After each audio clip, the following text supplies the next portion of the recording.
শেষে এসে কিছুটা গুলিয়ে ফেললেও ব্যাটে বলের দাপুটে পারফরমেন্সে দারুণ এক জয় পেয়েছে বাংলাদেশ। নিজেদের সেরা খেলাটা খেলেই শ্রীলঙ্কাকে হারিয়ে সুপার 4 অভিযান শুরু করল লিটন সাইফরা। 168 রান তাড়া করার চাপ, তবে ওপেনিংয়ে নেমে সেই চাপকে উড়িয়ে দিয়ে বিধ্বংসী ব্যাটিংয়ের পসরা সাজান সাইফ হাসান। একে একে ভেস্তে দেন তুষারা চামিরাদের সব পরিকল্পনা।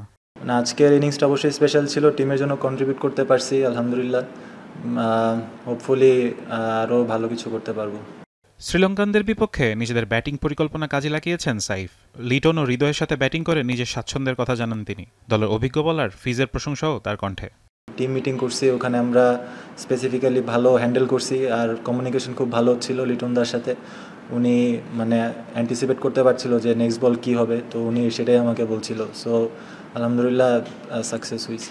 ফিজ ভাইয়ের বোলিং তো সবসময় ভালো করতেছে, আমাদের লাস্ট কয়েক মাস ধরেই খুব ভালো একটা শেপে আছে।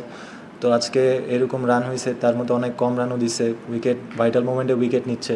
তো উনি তো ওয়ার্ল্ড ক্লাস বোলার, তো এইসব সিচুয়েশন ওনার জন্য অনেক ইজি। আসন্ন ভারত ম্যাচের আগেই নিজেদের লক্ষ্যের কথা মনে করে দিলেন সবাইকে। ফাইনালকে মাথায় রেখে দলের পুরো মনোযোগ এখন ভারত ম্যাচের দিকে। এখানে আসার আগে সবার মধ্যে বিশ্বাস ছিল যে আমরা ফাইনাল খেলবো। সো ওয়ান স্টেপ এহেড, এখনও দুটো ম্যাচ বাকি, আর নেক্সট ফোকাস নেক্সট ম্যাচের জন্যই।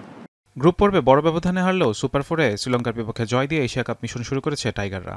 ব্যাটে সাইফ হৃদয়দের সাবলীল ব্যাটিং ও বোলিংয়ে মাহাদি ও মুস্তাফিজদের নিয়ন্ত্রিত বোলিংয়ে দারুণ এক জয় ছিনিয়ে নিয়েছে লিটন বাহিনী। এবার লক্ষ্য ভারত বধ। ফারহান ইহসান এখন।